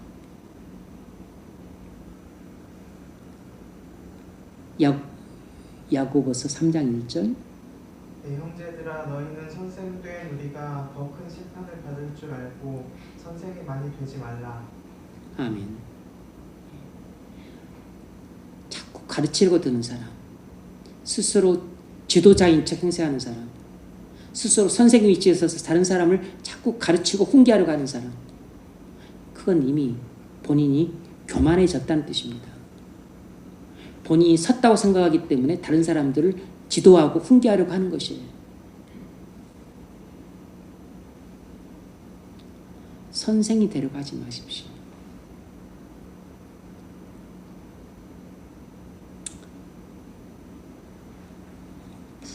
마태복음 7장 1절. 비판을 받지 아니하려거든 비판하지 말라. 너희가 비판하는 그 비판으로 너희가 비판을 받을 것이요 너희가 헤아리는 그 헤아림으로 너희가 헤아림을 받을 것이니라. 우리가 누군가를 비판할 때는 내가 세운 어떤 그 표준을 갖고 그 사람을 비판하는 것입니다. 근데 그 표준은 일반적으로 높죠. 높은 기준을 갖고 그에 미치지 못한 그 어떤 사람의 언행 심사를 비판하는 것이에요. 그런데 자꾸 그렇게 하지 말라고 성경이 말하는 것은 그 자신이 높이 세운 그 기준을 하나님은 그 기준을 나한테 들이대고서 하나님께서 나를 비판하실 것이라는 것입니다. 나를 심판하실 것이라는 것이에요. 그래서 비판하는 것으로 내가 비판을 받게 될 것이고 헤아리는 것으로 내가 헤아림을 받게 될 것이라는 것입니다. 그래서 사람들을 어떤 높인 기준을 갖고 함부로 정지하거나 또 비판하지 않도록 해야 됩니다.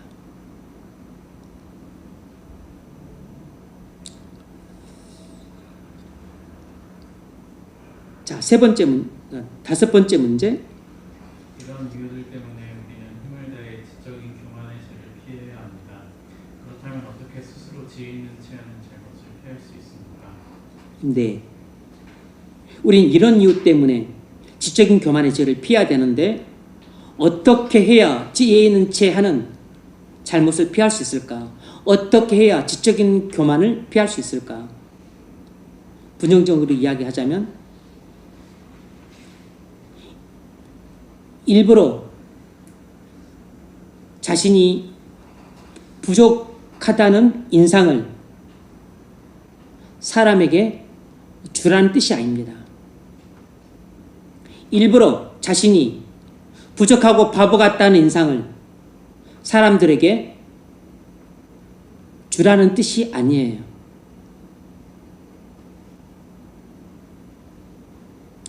일부러 겸손한 척 하라는 것이 아닙니다.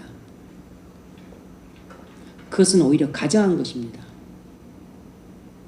겸손한 사람이 되라고 그랬지 겸손한 척 하라고 하지 않았습니다. 지혜로운 사람이 되라고 했지 지혜로운 척 하라고 하지 않았어요. 스스로 지혜인 체 하지 말라 그랬습니다. 스스로 지혜인 체 하는 것은 지적인 교만이에요. 자, 그럼 어떻게 하라고 했나? 구절을 봅시다. 미가서 6장 8절. 사람아 주께서 선한 것이 무엇임을 모르셨는지 여호와께서 내게 구하시는 것은 오직 자비를 행하며 인자를 사랑하며 온전하게 하나님과 함께 하는 것이니라. 아멘. 어떻게 지혜치 않은 잘못을 피할 수 있을까? 다시 말하면 우리가 어떻게 해야 정말 지혜롭게 행동할 수 있을까? 그것은 이 미가서 6장 8절에 나오는 것처럼 하나님을 사랑하고 공의를 행하는 것입니다.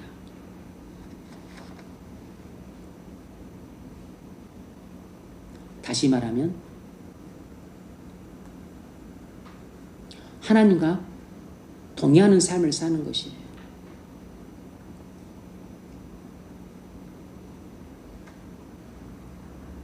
하나님과 동의하는 삶을 사는 것이 가장 겸손한 삶입니다. 그리고 그것이 가장 지혜로운 삶이에요. 겸손하게 내 하나님과 함께 행하는 것이 아니냐. 하나님과 함께 동의하는 삶을 사는 게 뭐죠? 하나님을 사랑해서 공의를 행하는 것입니다. 오직 정의를 행하며 인자를 사랑하며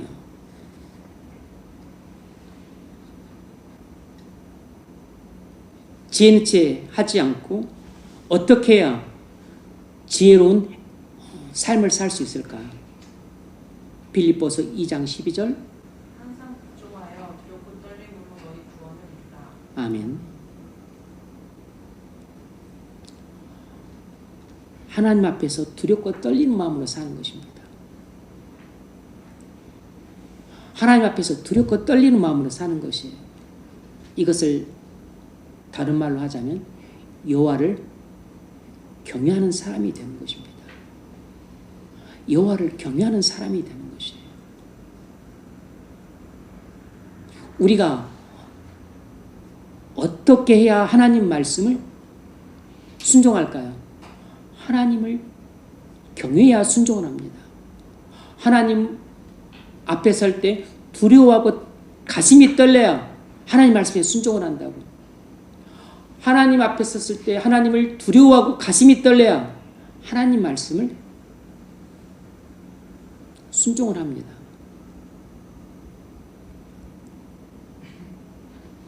뭐 이것은 조금 구약적인 표현일 수 있겠죠. 두렵고 하나님을 두려워하고 떨린다. 그건 경외한다는 뜻이니까. 조금 더 시작에 가까운 표현이자면 하나님을 사랑하는 거죠. 마음을 다하고 목숨을 다하고 성품을 다해 하나님을 사랑할 때 우리는 하나님 말씀을 즐거이 순종합니다. 하나님을 사랑해서 하나님 말씀을 즐거이 순종하는 것이 우리가 스스로 지인 채 하는 이런 지적인 교만에 빠지지 않을 수 있어요. 이런 가증스러운 행동을 하지 않을 수 있다고. 내가 이렇게 하면 사람들이 나를 좀 지혜로운 사람으로 봐주겠지? 그런 은근슬쩍 그런 기대와 욕망을 갖고 어떤 말이나 뭐 제스처나 행동을 합니다. 이게 가증스러운 거라고. 물론 이제 언뜻 그런 생각이 들 수 있죠. 왜냐하면 사단이 계속 화살을 쏘니까. 그리고 또 참새가 우리 머리 위로 지나가니까. 근데 이 참새가 우리 머리 위에 집을 짓지는 못하게 해야 되잖아요. 그 생각이 내게 들어와서 내가 그 생각이 사로잡히면 안 되잖아요. 그런 생각은 왔다 갔다 스쳐 지나갈 수는 있습니다. 그것까지 막을 수는 없죠. 하지만 내가 하나님을 마음을 다하고 목숨을 다하고 성품을 다해 사랑함으로 나는 그냥 하나님 말씀을 즐거이 순종하는 것입니다. 그런데 그것이 내가 스스로 지혜 있는 채 하는 잘못을 예방할 뿐만 아니라 나는 정말로 지혜롭게 행동을 하고 있는 겁니다. 나는 지혜로운 사람으로 인정받으려고 하는 의도를 갖고 하지 않았는데 나는 하나님 말씀에 순종함으로 이게 지혜로운 행동이 될 수밖에 없어요. 왜냐하면 하나님 말씀 자체가 지혜니까.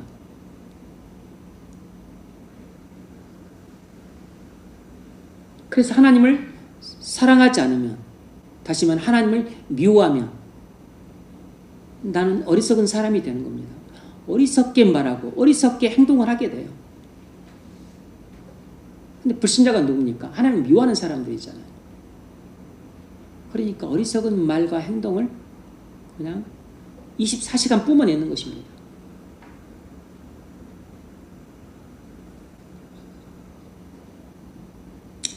고린도전서 2장 3절. 내가 너희 가운데 거할 때에 약하고 두려워하고 심히 떨었노라. 네. 왜 바울이 고린도 교인들과 함께 있을 때 이렇게 약하고 두려워하고 심히 떨었을까요? 고린도 교인들이 무서워서 그랬을까요? 고린도 교인들이 확 드세서 그랬을까요? 아니죠. 약하고 두려워하고 떨었다는 것은 하나님 앞에서 사도 바울이 그랬다는 겁니다. 사람들 앞에서 약하거나 두려웠다는 게 아니죠. 바울은 하나님 앞에서 늘 약했고 두려워했고 떨었어요. 뭔 말입니까? 바울이 사도가 되었지만 이미 하나님을 여러 번 뜨겁게 만났지만 하나님을 그렇게 두려워하고 그렇게 하나님 앞에서 떨었다는 것입니다. 하나님 앞에서는 늘 약했다는 것이에요. 이게 뭘 말합니까? 이게 바로 겸손한 마음이라고. 다시 말하면 그러니까 하나님을 경외하는 마음이 충만하니까 하나님 말씀을 온 힘을 다해 순종하는 겁니다. 그래서 말과 지혜의 아름다움을 설교하지 않고 오직 성령의 나타남과 능력으로만 설교를 했던 것이에요. 그래서 철학이나 수사학 이런 것에 의존해서 설교하지 않고 오직 성령의 역사만 의존해서 설교했다는 겁니다.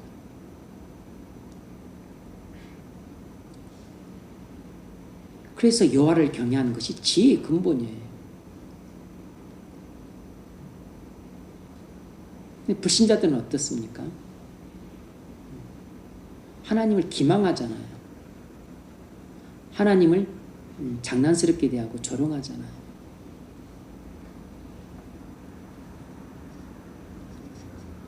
여섯 번째 문제 읽어보십시오. 야고보서 3장 13절로 18절을 읽으십시오. 네, 자 야고보서 3장 13절로 18절 다 읽어보십시오. 다 폈어요? 야고보서 3장. 너희 중에 지혜와 총명이 있는 자가 누구냐? 그는 선행으로 말미암아 지혜의 온유함으로 그 행함을 보일지니라. 그러나 너희 마음속에 독한 시기와 다툼이 있으면 자랑하지 말라. 진리를 거슬러 거짓말하지 말라. 이러한 지혜는 위로부터 내려온 것이 아니요 땅의 것이요 종력의 것이요 귀신의 것이니 시기와 다툼이 있는 곳에는 혼란과 모든 악한 일이 있음이라. 오직 위로부터 난 지혜는 첫째 성결하고 다음에 화평하고 관용하고 양순하며 긍휼과 선한 열매가 가득하고 편견과 거짓이 없나니 화평하게 하는 자들은 화평으로 심어 의의 열매를 거두느니라. 아멘. 계속 읽으세요. 자기 지혜를 자랑하지 않도록 자신을 안전하게 지키는 길은 참된 지혜와 거짓된 지혜를 구분하는 것입니다. 그 차이는 무엇입니까? 네. 자기 지혜를 자랑하지 않도록 자신을 안전하게 지키는 길은 참된 지혜와 거짓된 지혜를 구분하는 것입니다. 참된 지혜와 거짓된 지혜의 차이는 뭔가? 자, 읽으세요. 네, 아래로부터 난 지혜는 어떤 특성을 갖고 있습니까? 아래로부터 난 지혜는 어떤 특성을 갖고 있죠? 첫 번째, 세상적입니다. 세상적이에요. 그러니까 그 인간이 생각하는 지혜 그 이상을 올라가지 못합니다.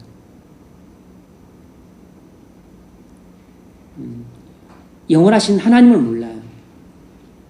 그러니까 하나님이 주신 지혜하고 다릅니다. 성경의 지혜하고 달라요. 아래로부터 난 지혜, 세상적인 지혜는 세상적입니다. 뭐죠? 영악해요.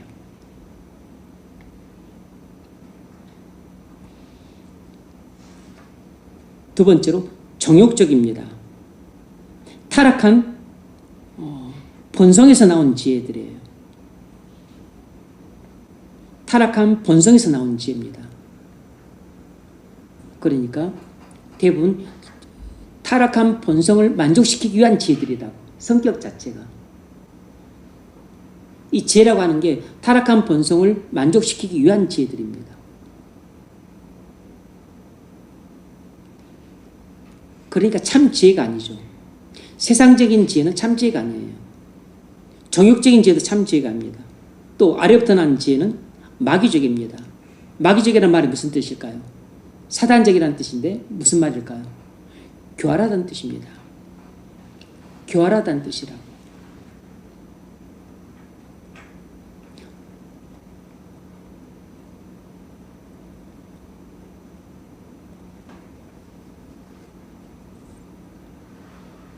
세상적이라고 하는 것은 일식이라는 뜻도 갖고 있죠. 이 아래로부터 난 지혜, 땅에서 난 지혜, 그러니까 사람들로부터 난 지혜, 이 세상으로부터 난 지혜는 일시적이에요. 그리고 이제 영악합니다. 그리고 정욕적이에요. 정욕적이니까 뭐겠어요? 이기적입니다. 이기적이라고. 정욕적인 이기적이에요. 타락한 본성에서 나오는 지혜입니다. 마귀적이에요. 속이는 데 아주 능합니다. 아주 교활합니다. 성격이. 그래서 세상적인 지혜는 참 지혜가 아니에요. 사람에게서 나온 지혜는 참 지혜가 아니라고. 그래서 회심하지 않은 그 불신자들에게서 나온 지혜는 전부 이런 지혜들입니다. 세상적이고 정욕적이고 마귀적인 지혜들입니다.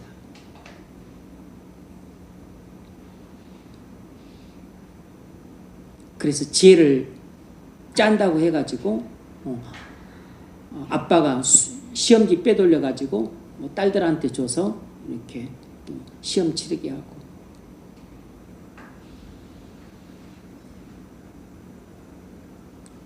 또 지혜를 또 짜서 내부 정보 빼돌려가지고 또 주식 투자해서 돈 벌고, 또 주가 조작하고 머리 또 짜내서 주가 조작해서 또 돈 벌고, 그리고 또 지혜를 짜내서 본인이 가해자인데 피해자로 둔갑시키고 또 피해자를 가해자로 둔갑시켜.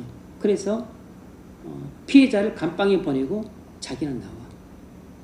세상적인 지혜는 이런 것들입니다.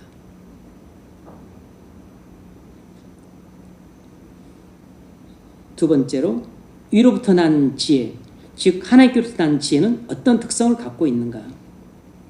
하나님의 특성들을 갖고 있기 마련이죠. 위로부터 난 지혜, 하나님께로부터 난 지혜는 하나님의 특성을 갖기 마련입니다. 다시 말하면 위로부터 난 지혜는 순결해요. 순결합니다. 17절에 나오죠. 위로부터 난 지혜는 첫째 성결하고,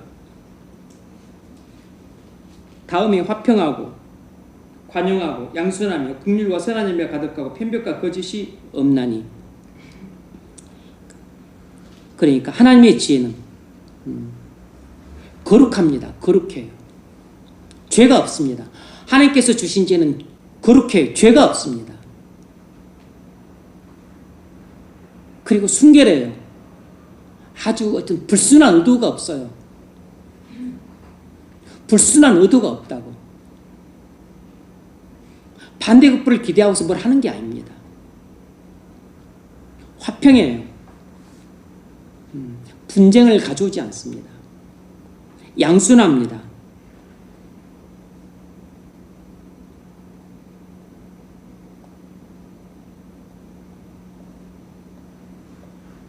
그리고 긍휼, 이런 선한 열매가 가득해요. 겸손하죠.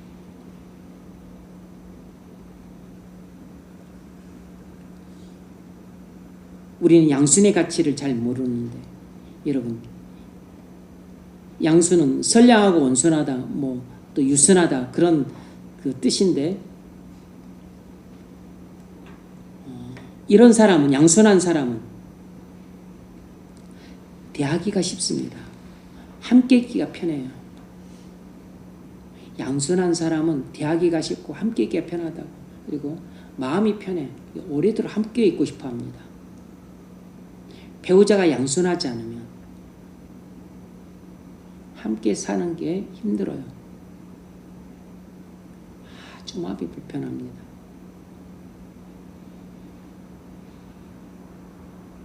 그게 훨씬 심하면 양순하지 않으면 아주 그냥 거칠고 난폭하고 아니면 포악하고 아니면 또 무정하고 아주 쌀쌀하고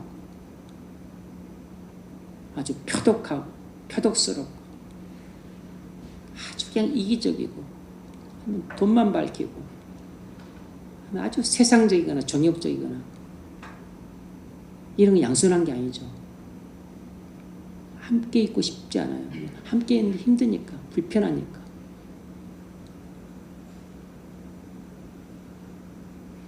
여러분, 이기적인 사람과 함께 있으면 편해요? 편하죠. 자기만 사랑하고 남을 미워하는 사람이 함께 있으면 함께 지내는 게 좋습니까? 힘들죠.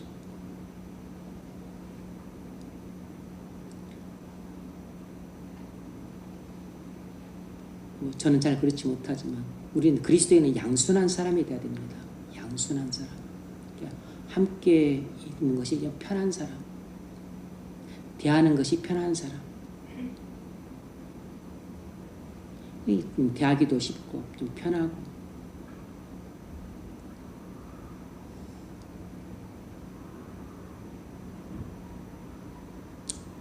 자, 적용 좀 읽어보십시오. 여러분은 자신이 지적인 교만에 빠져 있다고 생각하지 않습니까? 그것이 자신에게 엄청난 의무가 되고 있다고 생각한 적이 없습니까? 이번 여러분은 서로 마음을 같이 하기 위해 자신에게 가장 문제가 되는 것은 무엇이라고 생각합니까? 네. 자, 결론. 우리의 가장 큰 문제 중 하나는 우리가 지혜인 채 하는 경우가 많다는 것입니다. 지혜로운 사람으로서 지혜로운 행동을 하는 게 아니고 지혜인 채 할 때가 많다는 것이에요. 그건 우리가 지혜로운 사람이 아니고 어리석은 사람이라는 뜻이기도 합니다. 우리가 그리스도인이라면 지혜가 전혀 없다고는 할 수 없지만 지혜가 너무 부족하고 그래서 지혜로운 사람보다는 지혜로운 사람이기도 하지만 그리스도인으로서 어리석은 사람의 측면도 너무 많이 갖고 있는 거예요. 그러니까 신자는 그리스도인은 지혜로운 사람인데 이 그리스도인이 스스로 지혜인 채 하고 있는 겁니다. 그렇게 하면 안 되는데. 그래서 지혜로운 본인을 지혜로운 사람이라 생각하고 또 남들한테 지혜로운 사람이라는 그런 말을 또 듣고 싶은 마음에서 생각을 하고 말을 하고 또 행동을 하는 것이 그리고 또 그런 결정을 내리는 것입니다. 이런 말이나 행동이나 결정은 그건 다 넘어지는 것입니다. 하나님이 보실 때는 어리석은 말이고 어리석은 결정이고 어리석은 행동이에요. 어리석은 태도입니다. 근데 끊임없이 그렇게 해요. 대표적인 게 뭐냐면 스스로 지혜는 차는 게 뭐냐면 잔머리를 굴리는 거. 잔머리를 굴리는 거. 잔머리를 굴리면 안 돼요. 잔머리를 굴리는 것은 바로 스스로 지혜는 차는 거라고. 잔꾀를 쓴 것입니다.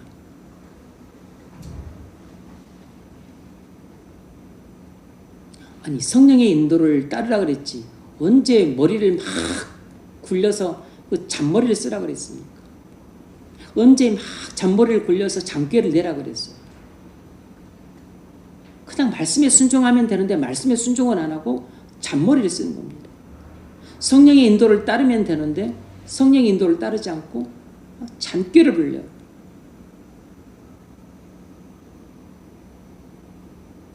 그건 제꾀에 넘어가는 겁니다. 자승자박하는 것이에요.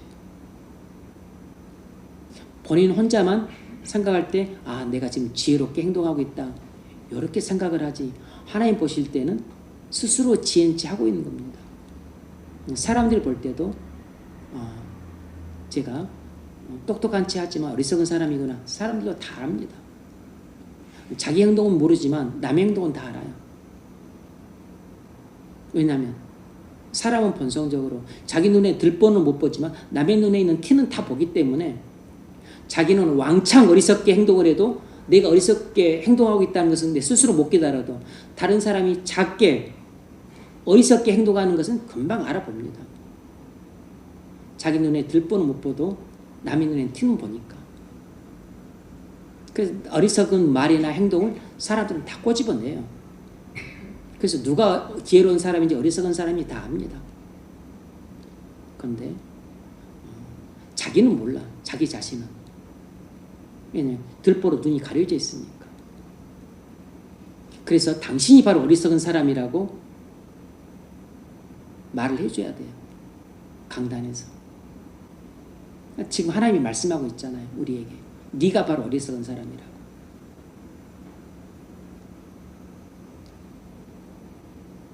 그래서 우리는 지혜를 구해야 됩니다. 믿음으로. 야고보서 그 1장에서는 지혜를 구해라고 했는데, 근데 단순히 지혜를 냅다들이 구한다고 해서 지혜를 생기는 건 아니죠. 근데 일단 지혜를 구해라 했으니 지혜는 구해야 돼요. 근데 지혜를 얻으려면 하나님 말씀이 내게 들어와야 됩니다. 그리고 성령께서 내 안에 들어오셔야 돼요. 그래서 말씀 충만, 성령 충만이 돼야 비로소 내 안에서 지혜가 나오는 겁니다. 말씀과 성령이 없으면 죽었다 깨어나도 우리는 지혜롭게 행동할 수가 없습니다. 지혜로운 사람이 될 수가 없어요. 야고보서 1장 5절.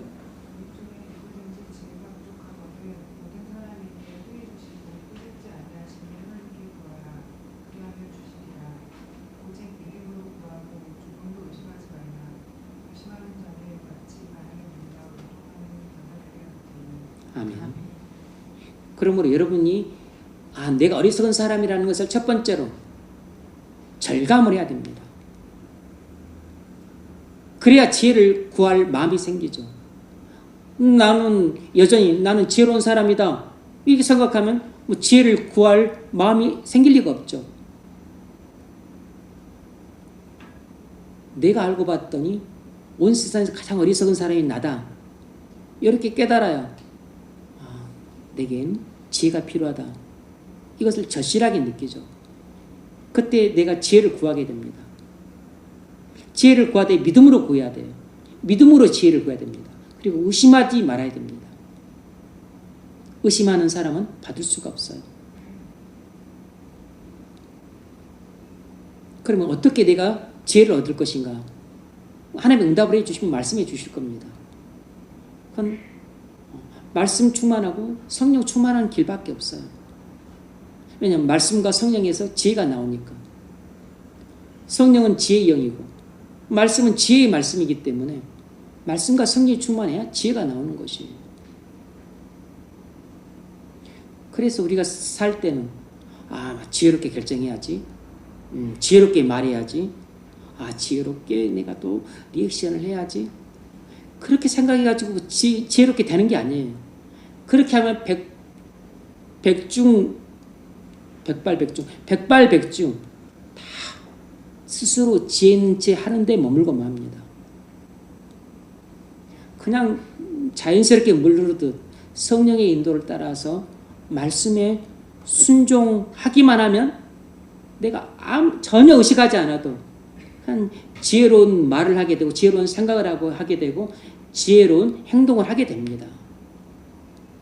막 지혜로운 말을 하려고 애를 쓰고 지혜로운 행동을 하려고 애를 쓰고 한다고 해서 그게 되는 게 아니고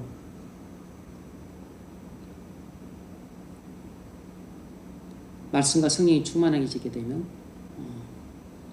훨씬 그 시야도 넓혀지고 멀리 내다보게 하고 또 사고도 깊게 하게 하죠. 그리고 다른 사람에 대한 배려도 세심하게 하고 또 다른 사람들의 마음도 충분히 헤아릴 수 있게끔 또 영안도 열리고 영안이 안 열렸는데 어떻게 다른 사람의 마음을 봅니까? 마음을 읽어야지. 마음을 읽지 못하는데 뭘 어떻게 하겠어요? 마음을 읽지 못하면 해서는 안 될 말들을 하잖아요.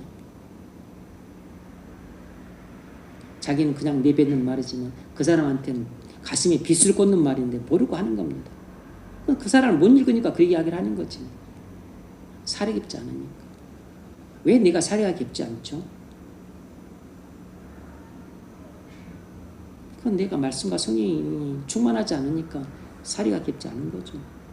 경박한 거죠.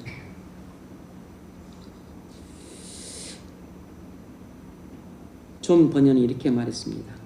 일상생활을 통해 항상 겸비한 자세를 견지하라. 자세를 낮추고 앉아있는 사람은 넘어질 것을 조금도 두려워할 필요가 없다. 자세를 낮추고 앉아있는 사람은 넘어질 걱정을 조금도 할 필요가 없다. 비유적으로 잘 말했죠. 겸손한 사람은 넘어질 일이 없어요. 교만한 사람이 넘어지는 것입니다. 그래서 우리에게 있어서 가장 큰 위험은 교만에 빠지는 위험이고 우리에게 가장 큰 위험은 교만에 빠지는 위험입니다. 교만에 빠지면 만 가지 죄악들이 발생을 하게 됩니다. 불신자든 신자든 믿음이 안 좋은 사람이든 믿음이 좋은 사람이든 교만에 빠진 사람은 인간으로서는 구제불능입니다. 사람으로서 어찌할 수가 없어요. 하나님만이 다루실 수 있습니다. 그래서 교만의 죄가 제일 무서운 겁니다. 왜냐하면 사단이 빠진 죄, 그리고 첫사람 아담과 하와가 빠진 죄, 그리고 지금도 모든 사람이 다 걸려 넘어지는 죄, 이게 교만이기 때문이에요.